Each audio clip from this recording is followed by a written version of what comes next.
अस्सलाम वालेकुम नाज़रीन, नया दौर की एक और पेशकश। आज मेरे साथ मौजूद हैं फ़हद अली साहब, जो कि माहिर माशियात हैं, पढ़ाते भी हैं, मईशत को समझते भी हैं, लिखते भी हैं, तहकीक भी बहुत इन्होंने की हुई है। और आप इनके ट्विटर हैंडल पे जाकर देखिएगा मज़ीद इनकी मालूमात। इस वक्त जो पाकिस्तान में सबसे बड़ी और बुरी खबर है वो मईशत की अबतर सूरत हाल है और रुपए की दिन ब दिन गिरती हुई कीमत है, जिससे कि मेरे ख्याल से कोई ऐसा पाकिस्तान नहीं है जो मुतासिर ना हुआ हो, परेशान ना हो, मुतफिकर ना हो। तो इसीलिए हमने फ़हद को आज ज़हमत दी। फ़हद, शुक्रिया आपके वक्त का। बहुत शुक्रिया मुझे बुलाने का रज़ा साहब। सीधा सवाल आपसे जनाब, मुझे आप ये बताइए कि हमें ये कहा गया था कि पिछली गवर्नमेंट्स ने रुपए को आर्टिफिशियली ऊपर रखा हुआ था और ये वो गलत पॉलिसी थी, बड़ा नुकसान हुआ, उससे डेफिसिट बहुत बढ़ गया और इसलिए अब रुपए को गिरना चाहिए और ये जो डिवैल्यूएशन मज़ीद होनी चाहिए और जो हो भी रही है हमारी as we speak in real time. तो क्या ये बातें सही हैं? देखिए, आमतौर पे इकोनॉमिक थ्योरी में ये कहा जाता है कि जब करेंसी डिवैल्यू होती है तो आपकी एक्सपोर्ट्स जो हैं, मुल्कों की एक्सपोर्ट्स जो हैं वो सस्ती हो जाती हैं। ये बात इतनी सादा नहीं है, क्योंकि हम चूँकि अखबारों में भी इसी किस्म के सादा एनालिसिस पढ़ते रहे हैं। ये बात इतनी सिंपल नहीं है। रुपये की डिवैल्यूएशन उस वक्त फ़ायदेमंद साबित होती है जब आपकी जो प्रोडक्ट्स आप एक्सपोर्ट कर रहे हैं उनकी मांग, उनकी डिमांड जो है उसके प्राइस गिरने से बढ़ जाए। अगर ये शर्त पूरी ना हो, इसको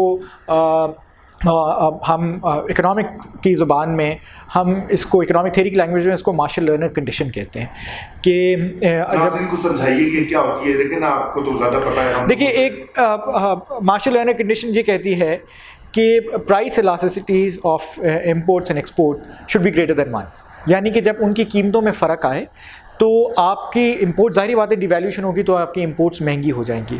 और आप अगर उसमें ₹1 प्राइस में अगर ₹1 या 1% का इजाफा होता है तो आपकी मांग जो है, आपकी डिमांड जो है उस प्रोडक्ट की 1% से ज़्यादा गिर जाती है।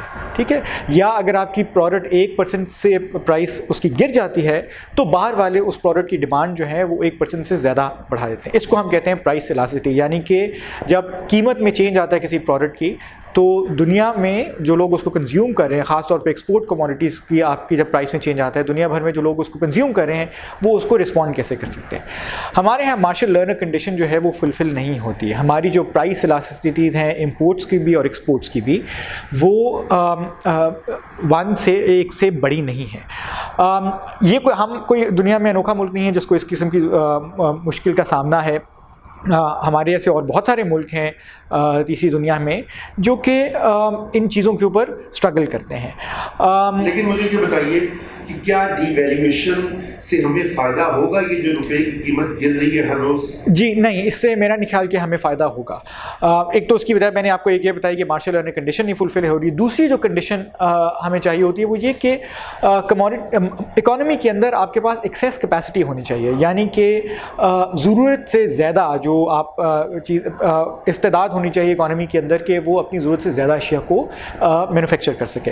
हमारे जो इंडस्ट्रियल सेक्टर है उसके अंदर एक्सेस कैपेसिटी नहीं है, तो अगर डिमांड बढ़ती भी है तो हम ज़्यादा चीज़ें बना नहीं पाते और उनको बेच नहीं पाते जिससे हमें फ़ायदा हासिल हो। तो ये दोनों कंडीशन जो है मीट नहीं करी तो इससे हमें डिवैल्यूएशन का फौरी तौर पे कोई फ़ायदा होना बहुत मुश्किल है। इसका नुकसान है बल्कि। तो फिर ये क्यों हम कर रहे हैं? मुझे देखिए, आप जो मेरे मुश्तरका दोस्त हैं, पिछली बार जब हम मिले थे तो हमारी उनसे बहस हुई डिवैल्यूएशन के ऊपर।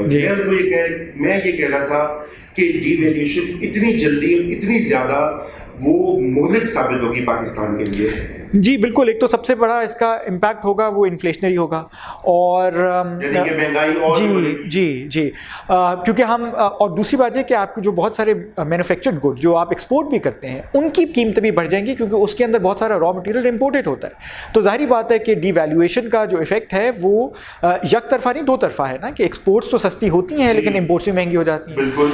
तो एक्सपोर्ट्स के सस्ते होने से जो फ़ायदा होता है वो ख़त्म हो जाता है क्योंकि आपकी इम्पोर्ट्स और रॉ मटेरियल जो है मैन्युफैक्चरिंग सेक्टर के अंदर जो इस्तेमाल होता है वो महंगा हो जाता है। सही। फिर इसकी बात ये कि इसका इम्पैक्ट जो है वो सिर्फ और सिर्फ मैन्युफैक्चर्ड गुड्स के ऊपर नहीं होता, क्योंकि हमारी इंपोर्ट्स के अंदर सबसे बड़ा आइटम जो है वो तेल है, क्योंकि हम खुद तेल नहीं पैदा करते हैं, हमें बाहर से इंपोर्ट करना पड़ता है। वो चाहे आप डिफर्ड पेमेंट्स पे लें, चाहे आप क्या कहते हैं फौरी तौर पे पैसा दे के लें, आपको ख़रीदना तो पड़ता है ना। सही। तो उसमें और जब हमारे पास डिवैल्यूशन होती है तो जाहिर बात है कि उसका इंपोर्ट्स उसके ऊपर इम्पैक्ट आता है।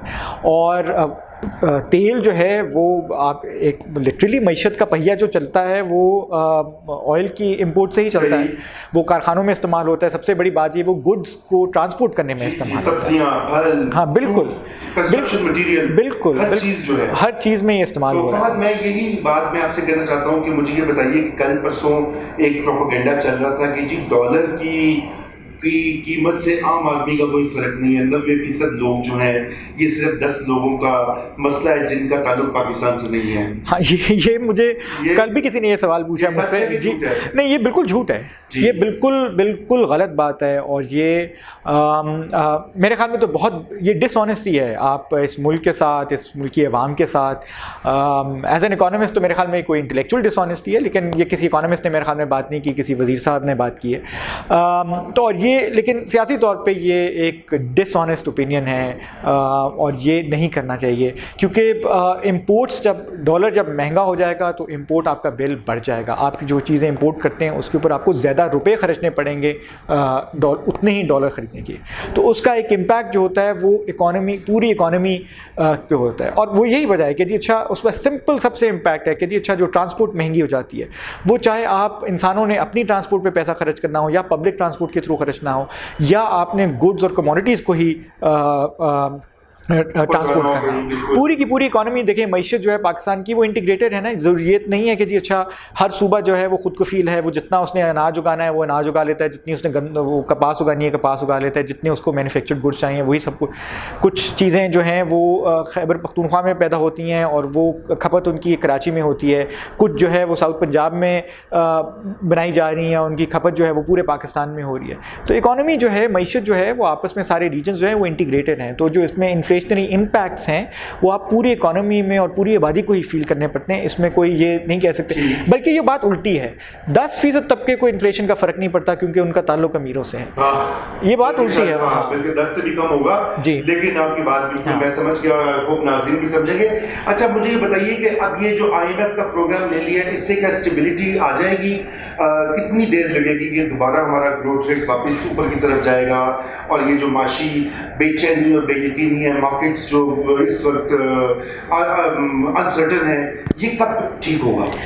देखिए ये तो इसके बारे में तो मैं कुछ भी नहीं कह सकता। अगर आप मुझसे मेरा ऑनेस्ट ओपिनियन पूछें, मेरे ख्याल में पाकिस्तान की इकॉनमी के मुतालिक 2008-9 में भी शायद इतना परेशान नहीं था जितना अब मुझे परेशान, क्योंकि मेरे ख्याल में हमने इतने मुश्किल हालात जो थे 2008-9 में नहीं देखे थे। 2008-9 में अगले 4 सालों के अंदर, 3 या 4 सालों के अंदर पाकिस्तान की जो एक्सटर्नल फाइनेंसिंग रिक्वायरमेंट थी वो $100 बिलियन तक नहीं जा रही थी। ठीक है, हमारे पास अब अगले 4 सालों के अंदर हमारी जो एक्सटर्नल फाइनेंसिंग रिक्वायरमेंट है, यानी कि हमें जो डॉलर चाहिए अपने ट्रेड डेफिसिट को पूरा करने के लिए, कर्ज़ों को वापस करने के लिए, वो तकरीबन $100 बिलियन है।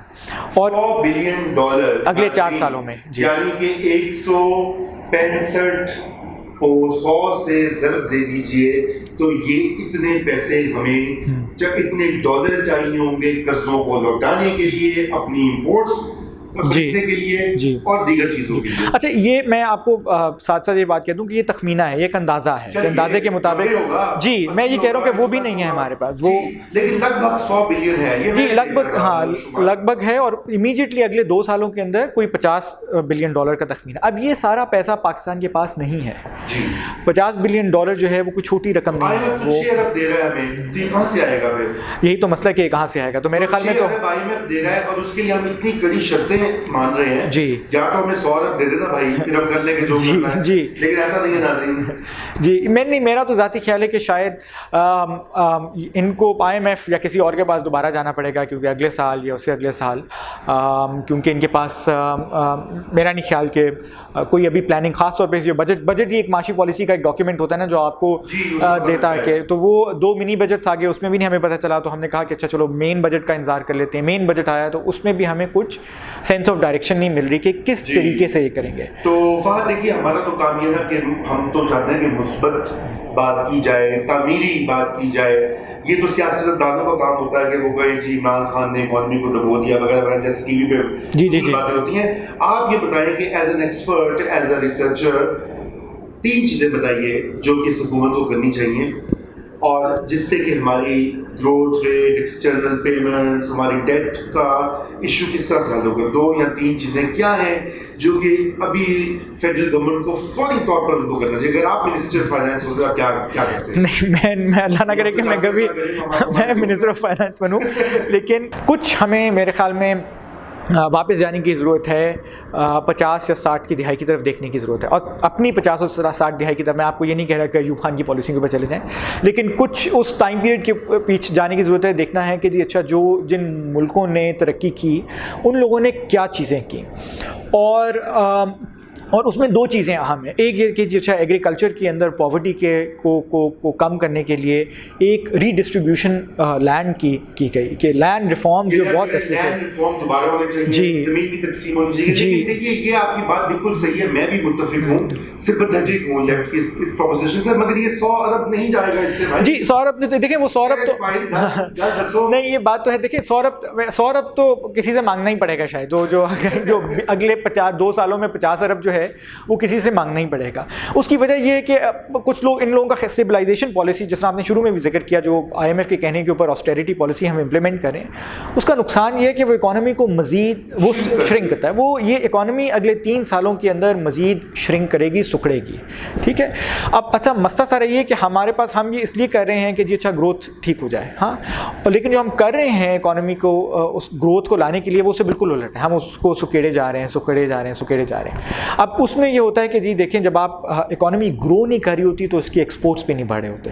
पाकिस्तान की तारीख में उठा के देख लें, किसी तीसरी दुनिया वाले मुल्क की तारीख में उठा के देख लें, जब इकोनॉमीज़ ग्रो करती हैं तो उस वक्त उनकी एक्सपोर्ट्स भी बढ़ रही होती हैं। ठीक है। हमारे पास मसला ये है कि जी अच्छा, हमारी इंपोर्ट्स के ऊपर हमने उस तरह का चेक एंड बैलेंस नहीं रखा जिस तरीके से जिस तरह से एक थर्ड वर्ल्ड इकोनॉमी को चाहिए। रुपये को अगर आपने अप्रिशिएटेड रखना था तो आपको जो कंज्यूमर गुड्स हैं, ख़ास तौर पे हाई एंड कंज्यूमर गुड्स पे बहुत ज़्यादा हाई टैरिफ रखना चाहिए था, ताकि हमारा जो ज़र मुबादला है वो कंजम्पशन गुड्स की तरफ ना जाए। उसकी डायरेक्शन हो कि जी अच्छा ठीक है, वो रॉ मटीरियल को सस्ता रखने में रुपये अप्रिशिएटेड आपने रखना है कि रॉ मटीरियल सस्ता रहे, रुपये आपने ताकि आपकी एक्सपोर्ट्स की कॉस्ट जो है, एक्सपोर्ट्स इंडस्ट्री की कॉस्ट जो है वो ज़्यादा ना बढ़े, वगैरह वगैरह। ये सारी की सारी चीज़ें जो हैं, जो मैं एक तो हो गया ना, लैंड रिफॉर्म हो गया जी। 50-60 की दिहाई में जो मैं दूसरी बात कहने लगा था, जो हमें जाके देखने की ज़रूरत है कि देख, फॉरेन करेंसी की राशनिंग कैसे करनी है, ये किस चीज़ के लिए इस्तेमाल हो सकती है, ये किस मैंने सोवियत मॉडल नहीं बना रहा। देखिए ये बहुत सारी, मैं पढ़ने के लिए गया था, उस वक्त बाजार में डॉलर भी मिलते थे जी। स्टेट बैंक के जरिए जाके बड़ी मुश्किलों से वो हम करवाते थे, थोड़ा बहुत खर्चा यूं तो वो एक, लेकिन रैशनिंग आप कह रहे हैं कि रैशनल और रैशनल एलोकेशन होनी चाहिए जी, कि जी अच्छा किस पर्पस के लिए होनी चाहिए, कहाँ पे आप ये बताना ज़रूरी हो जाना चाहिए। मेरे ख्याल में ये फॉरेन करेंसी के जो बहुत सारे, मुझे ये समझ में नहीं आता कि ऐसा क्यों है कि फॉरेन करेंसी की हमने कंपनियां खोली हुई हैं जो कि फॉरेन करेंसी के लेन देन करते हैं, और ये हाँ, तो वो ये जो पहला जो जानते हैं, पाकिस्तान का सबसे अमीर शख्स जो है वो फॉरेन करेंसी का किंग है। जी जी, नाम नहीं लिख सकता। हाँ नाम, जी जी मैं समझ गया, मैं पहुंच गया उन तक।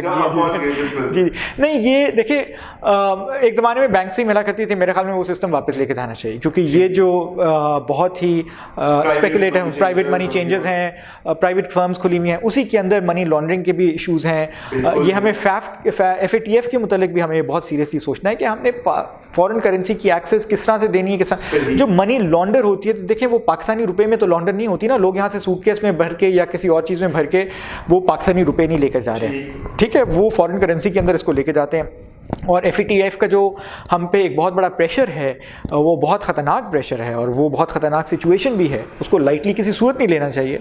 उसके अंदर उस हवाले से भी हमें ये बात सोचनी है कि जी अच्छा फॉरेन करेंसी कौन उसमें ट्रेडिंग कर सकता है, कौन ट्रेडिंग नहीं कर सकता, ये किस तरह से लोगों को देनी है, किस तरह से नहीं लोगों को देनी। तीसरी पॉलिसी जो मेरे ख्याल में हमें करनी चाहिए बहुत ज़रूरी, वो ये कि अब हमें एक जामे तौर पे 3 पॉलिसीज़ हैं ना जो जिसको हमें देखना है। एक तो ग्रोथ स्ट्रैटेजी की ज़रूरत है हमारे पास कि जी अच्छा पाकिस्तान ने ग्रो किस तरह से करना है, उसके लिए man power, labour power, man power तो नहीं, ह्यूमन लेबर पावर जो है वो कहाँ से आनी चाहिए, वो उसके बाद और किन किन सेक्टर्स हैं इकोनॉमी के जिसके अंदर हमें ग्रो करना है, ग्रोथ मुमकिन है, और फिर कौन से सेक्टर्स हमें फॉरेन करेंसी जो है इमीडिएटली हमें थोड़ा सा अर्न करके देखते हैं, और over the long run, over the 5, 10 medium to long term जो है 5, 10, 15 ईयर टाइम पीरियड के अंदर हमारी ये सूरत हाल बेहतर कैसे होती है। उसके लिए ज़रूरी है ग्रोथ स्ट्रैटेजी के साथ कि आपको एक इंडस्ट्रियल पॉलिसी चाहिए और आपको एक्सपोर्ट पॉलिसी चाहिए।